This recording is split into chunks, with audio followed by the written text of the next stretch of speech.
Hello everyone, welcome back to learn easily channel.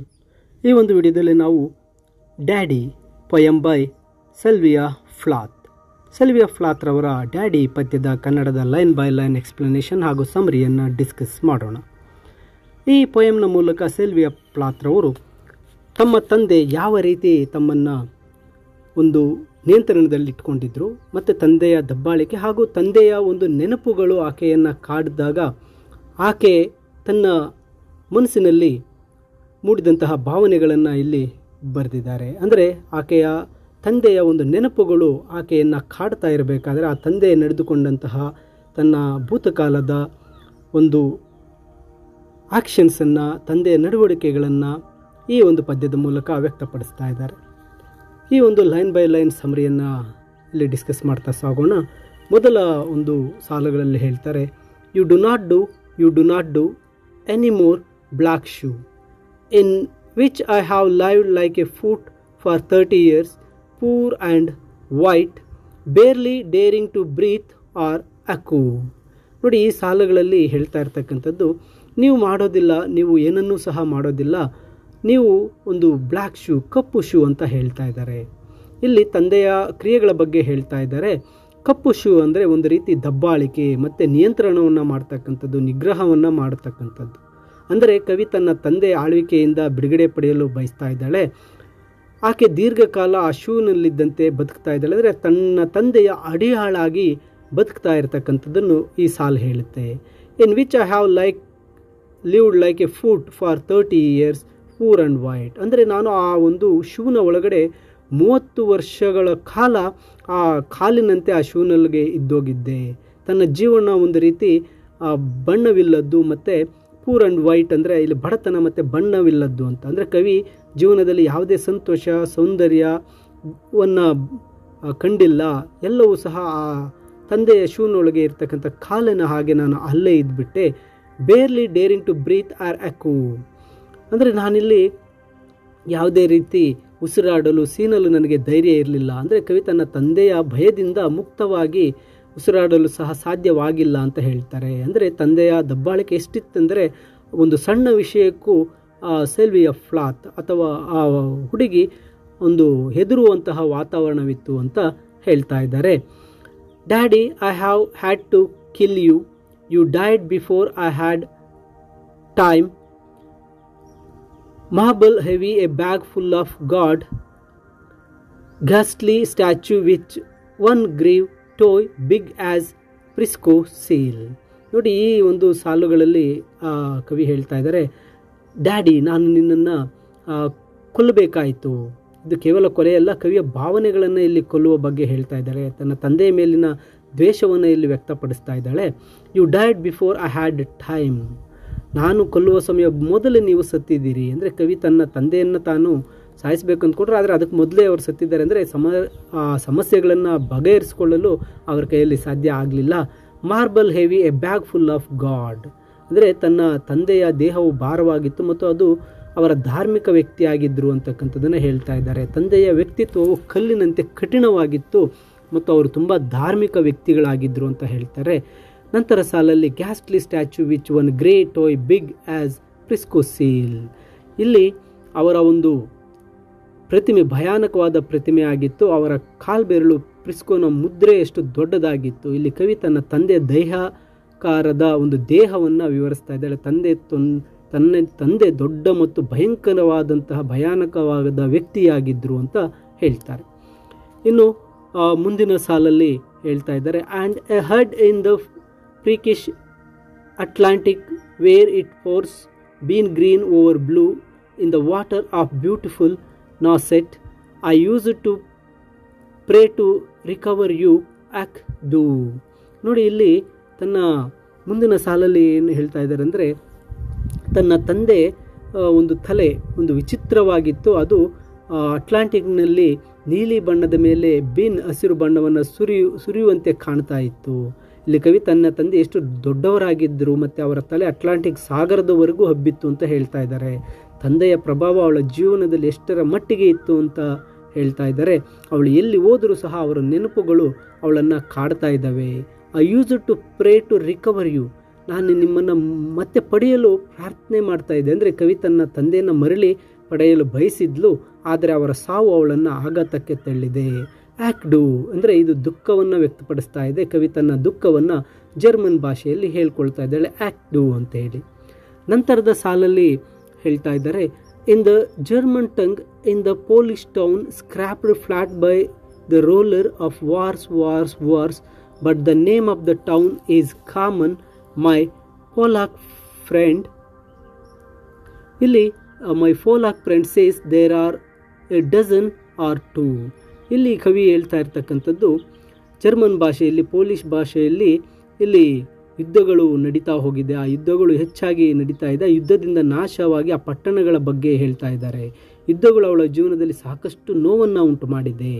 But the name of the town is common. ಆದರೆ ಆ ತನ್ನ ತಂದೆಯ ಊರು ಮಾತ್ರ ಸಾಮಾನ್ಯವಾಗಿತ್ತು, ಅದನ್ನು ಕಂಡುಹಿಡಿಯಲು ಆಕೆ ಕಷ್ಟಪಡ್ತಾ ಇದ್ದಾಳೆ. My Polack friend says there are a dozen or two. ನನ್ನ ಒಬ್ಬ ಪೋಲಿಷ್ನ ಒಂದು ಫ್ರೆಂಡ್ ಹೇಳ್ತಾ ಇದ್ದಾನೆ, ತನ್ನ ತಂದೆಯ ಊರಿನ ಹೆಸರು ಸಾಮಾನ್ಯವಾಗಿದ್ದರಿಂದ ಅದನ್ನು ಕಂಡುಹಿಡಿಯುವುದು ಕಷ್ಟ ಎಂದು ಅವಳ ಸ್ನೇಹಿತ ಹೇಳ್ತಾನೆ. ನಂತರ so I never could tell where you put your foot I never could talk to you the tongue stuck in my jaw. ನೋಡಿ ಇಲ್ಲಿ ಹೇಳ್ತಾ ಇದ್ದಾರೆ, ಆದ್ದರಿಂದ ನೀವು ನಿಮ್ಮ ಹೆಜ್ಜೆಯನ್ನು ಎಲ್ಲಿಟ್ಟಿದ್ದೀರಾ, ನಿಮ್ಮ ಬೇರು ಎಲ್ಲಿದೆ, ಅದನ್ನು ನಾನು ಹೇಳಲು ಸಾಧ್ಯ ಆಗ್ತಾ ಇಲ್ಲ, ನಾನು ನಿಮ್ಮೊಂದಿಗೆ ಎಂದಿಗೂ ಮಾತನಾಡಲು ಸಾಧ್ಯ ಆಗ್ತಾ ಇಲ್ಲ ಅಂತ ಹೇಳ್ತಾ ಇರ್ತಕ್ಕಂಥದ್ದು. ಕವಿ ತನ್ನ ತಂದೆಯ ಬಗ್ಗೆ ಏನನ್ನು ತಿಳಿಯಲು ಸಾಧ್ಯ ಆಗ್ತಾ ಇಲ್ಲ, ಅವರೊಂದಿಗೆ ಮಾತನಾಡಲು ಸಹ ಸಾಧ್ಯ ಆಗ್ತಾ ಇಲ್ಲ ಅಂತ ಹೇಳ್ತಾ ಇದೆ. ಇದು ಏನನ್ನು ಹೇಳುತ್ತೆ ಅಂದರೆ, ತಂದೆಗೆ ಮತ್ತು ಮಗಳ ನಡುವೆ ಒಂದು ಬಾಂಧವ್ಯ ಉತ್ತಮವಾಗಿರಲಿಲ್ಲ ಅಂತಕ್ಕಂಥದ್ದು, ಅಥವಾ ಬಾಂಧವ್ಯ ಇರಲಿಲ್ಲ ಅಂತಕ್ಕಂಥದ್ದು ಹೇಳುತ್ತೆ. The tongue stuck in my ಜಾ, ನಾಲಿಗೆ ನನ್ನ ದವಡೆಯಲ್ಲಿ ಸಿಲುಕೊಂಡಿತು ಅಂತ. ಅಂದರೆ ತಂದೆಯ ಮುಂದೆ ಮಾತನಾಡಲು ಆ ಸಿಲ್ವಿಯಾ ಫಾತ್ಲರ್ ಅವರಿಗೆ ತುಂಬ ಭಯ ಇತ್ತು ಅಂತಕ್ಕಂಥದ್ದು ಇಲ್ಲಿ ಗೊತ್ತಾಗತ್ತೆ. ನಂತರ it stuck in a barb wire snare ಇಚ್ I could hardly speak I thought every German was you and the language obscene an engine chuffing me off like a Jew. ನೋಡಿ ಈ ಸಾಲಿನಲ್ಲಿ ಆಕೆ ಹೇಳ್ತಾ ಇರ್ತಕ್ಕಂಥದ್ದು, ನನ್ನ ಒಂದು it stuck in a barb wire snare, ಅಂದರೆ ಒಂದು ಮುಳ್ಳು ತಂತಿಯಲ್ಲಿ ಸಿಲುಕೊಂಡಿದೆ. ಯಾವುದು? ತನ್ನ ಟಂಗ್. ಅಂದರೆ ತಂದೆಯ ಭಯಾನಕ ನೆನಪುಗಳು ಅವಳನ್ನು ಮಾತಾಡೋಕ್ಕೆ ಬಿಡ್ತಾ ಇಲ್ಲ, ನಾಲಿಗೆ ಬರ್ತಾ ಇಲ್ಲ ಅಂತ. ಇಚ್ ಐ ಕುಡ್ ಹಾರ್ಡ್ಲಿ ಸ್ಪೀಕ್, ನನ್ನ ಕೈಯಲ್ಲಿ ಮಾತನಾಡಲು ಸಾಧ್ಯವಾಗ್ತಾ ಇಲ್ಲ ಅಂತ. ಇಲ್ಲಿ ಇಚ್ ಅಂದರೆ ನಾನು ಅಂತ. ಜರ್ಮನ್ ಭಾಷೆಯಲ್ಲಿ ಮಾತನಾಡಲು ತುಂಬ ಕಷ್ಟಪಡ್ತಾ ಇದ್ದಾಳೆ. I thought every German was you, ಪ್ರತಿಯೊಬ್ಬ ಜರ್ಮನ್ ವ್ಯಕ್ತಿಯು ನೀವೇ ಅಂತ ಭಾವಿಸಿದ್ದೇನೆ. ಅಂದರೆ ತಂದೆಯ ನೆನಪುಗಳು ಆಕೆಯ ಮನಸ್ಸಿನಲ್ಲಿ ಆಳವಾಗಿ ಬೇರೂರಿದ್ವು. ಅವಳು ಪ್ರತಿ ಜರ್ಮನ್ ವ್ಯಕ್ತಿಯಲ್ಲೂ ತನ್ನ ತಂದೆಯನ್ನು ಕಾಣ್ತಾ ಇದ್ದಾಳೆ. ನಂತರ ಹೇಳ್ತಾಳೆ, ಒಂದು and language obscene engine chuffing me like a Jew. ಅಂದರೆ ಇಲ್ಲಿ ಕವಿ ಜರ್ಮನ್ ಭಾಷೆಯನ್ನು ದ್ವೇಷಿಸ್ತಾ ಇದ್ದಾಳೆ, ಮತ್ತು ಅದನ್ನು ಯಹೂದಿಗಳ ಗ್ಯಾಸ್ ಚೇಂಬರ್ಗೆ ಸಾಗಿಸುವ ರೈಲಿಗೆ ಹೋಲಿಸ್ತಾ ಇದ್ದಾಳೆ. ಜರ್ಮನ್ ಭಾಷೆ ಅವಳಿಗೆ ಹಿಂಸೆಯ ಸಂಕೇತವಾಗಿದೆ.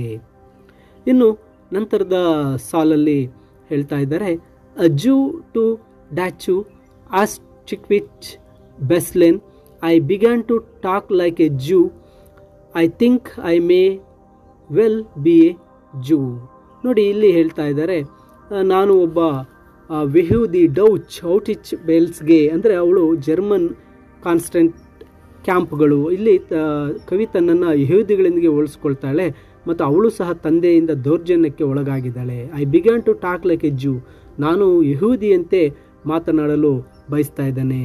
ಅವಳು ಯಹೂದಿಗಳ ಅನುಭವವನ್ನು ತನ್ನದು ಅಂತ ತಿಳ್ಕೊಳ್ತಾ ಇದ್ದಾಳೆ. I think May well be a Jew, ನಾನು ಸಹ ಒಬ್ಬ ಯಹೂದಿಯಾಗಿದ್ದೇನೆ ಅಂತ ಹೇಳ್ತಾ ಇದ್ದಾಳೆ. ಇನ್ನು ನಂತರ ಸಾಲುಗಳಲ್ಲಿ the snow of the Tyrol, the clear beer of Vienna are not every pure or true with my gipsy ancestress and my weird luck and my Taroc pack I may be bit of a zoo.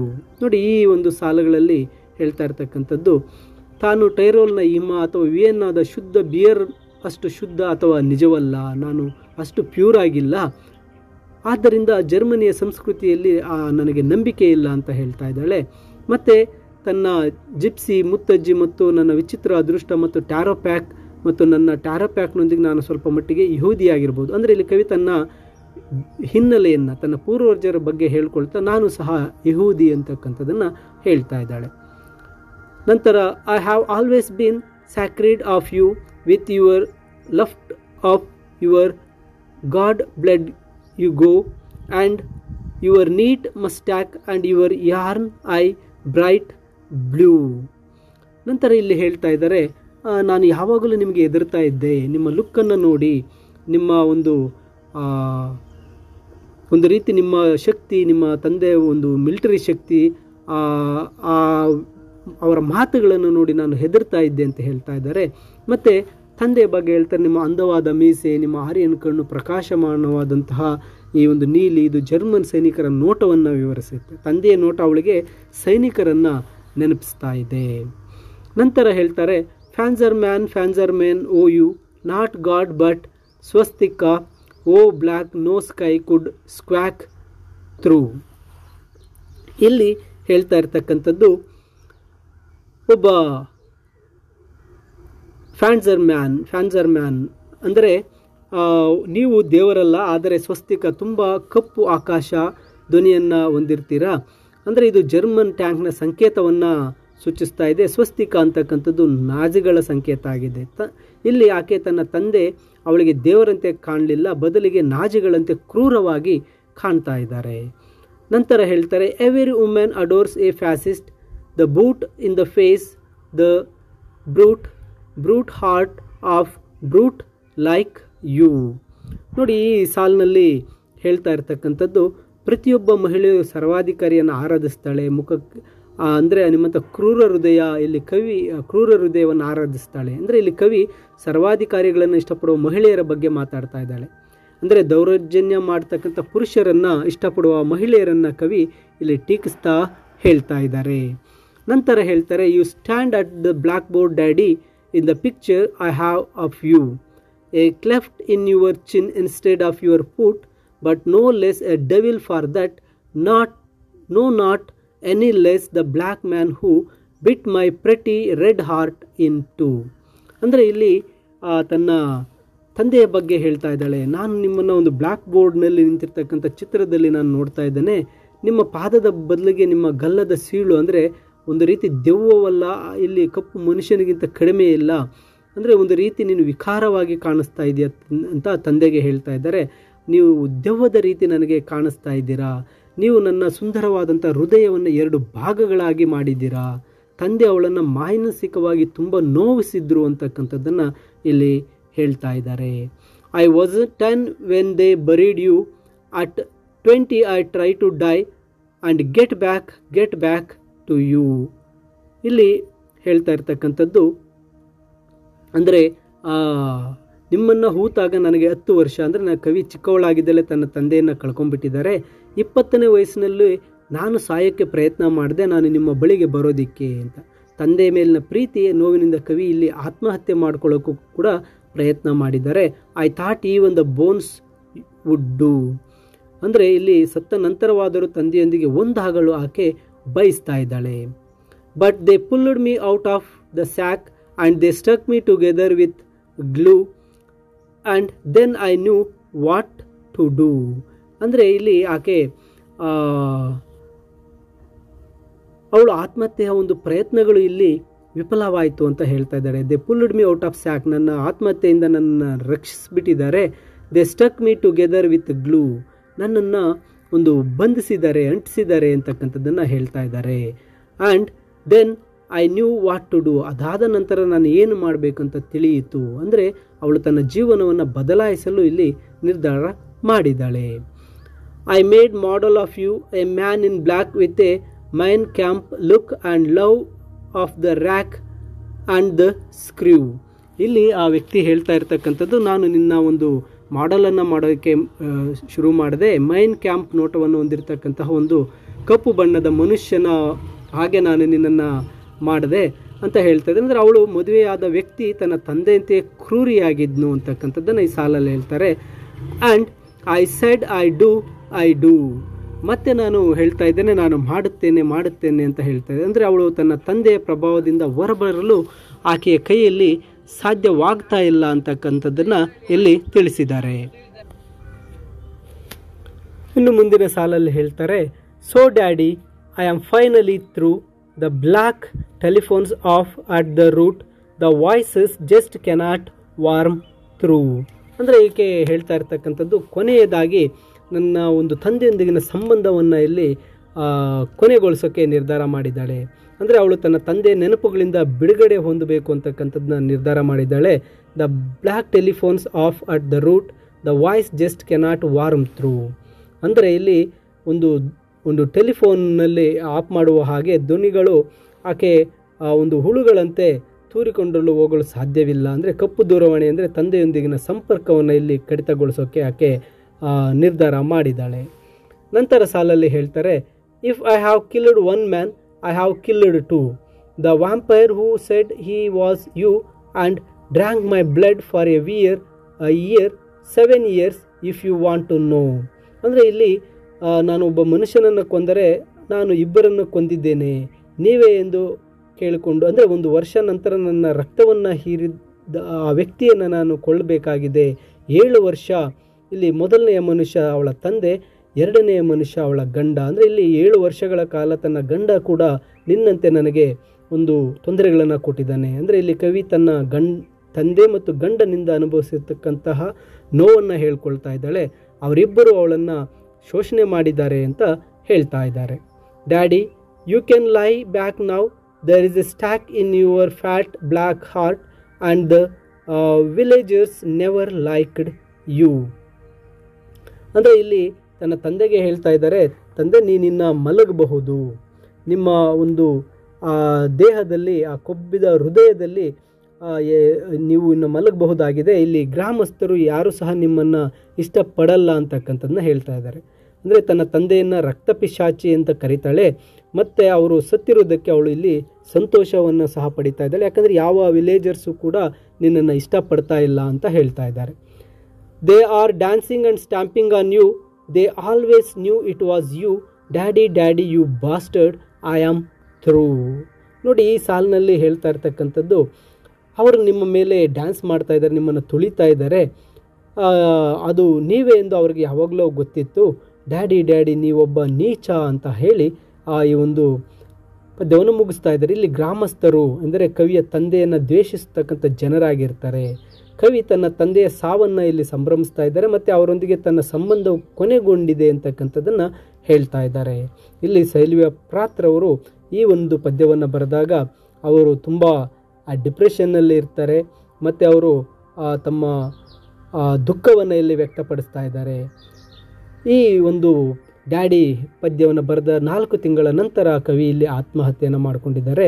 ಇಲ್ಲಿ ಆ ಕವಿಯ ಒಂದು ಮಾನಸಿಕ ಸ್ಥಿತಿ ಎಷ್ಟು ಹದಗೆಟ್ಟಿತ್ತು ಅಂತಕ್ಕಂಥದ್ದು ಈ ಕವಿತೆಯ ಮೂಲಕ ನಮಗೆ ತಿಳಿದು ಬರುತ್ತೆ. ಮೈ ಡಿಯರ್ ಸ್ಟೂಡೆಂಟ್ಸ್, ಈ ಒಂದು ಕನ್ನಡದ ಎಕ್ಸ್ಪ್ಲನೇಷನ್ನೊಂದಿಗೆ ಇಂಗ್ಲೀಷ್ ಸಮರಿಯ PDF ವಿಡಿಯೋದ ಡಿಸ್ಕ್ರಿಪ್ಷನ್ನಲ್ಲಿದೆ, ನೀವು ಡೌನ್ಲೋಡ್ ಮಾಡಿಕೊಳ್ಳಬಹುದು. ಹಾಗೆ ಹೆಚ್ಚಿನ ವಿಡಿಯೋಗಳನ್ನು ನೋಡಲು ತಪ್ಪದೆ ಲರ್ನ್ ಈಸಿಲಿ ಚಾನಲ್ಗೆ ಸಬ್ಸ್ಕ್ರೈಬ್ ಮಾಡಿ ಅಂತ ತಿಳಿಸುತ್ತಾ, thank you for watching this video.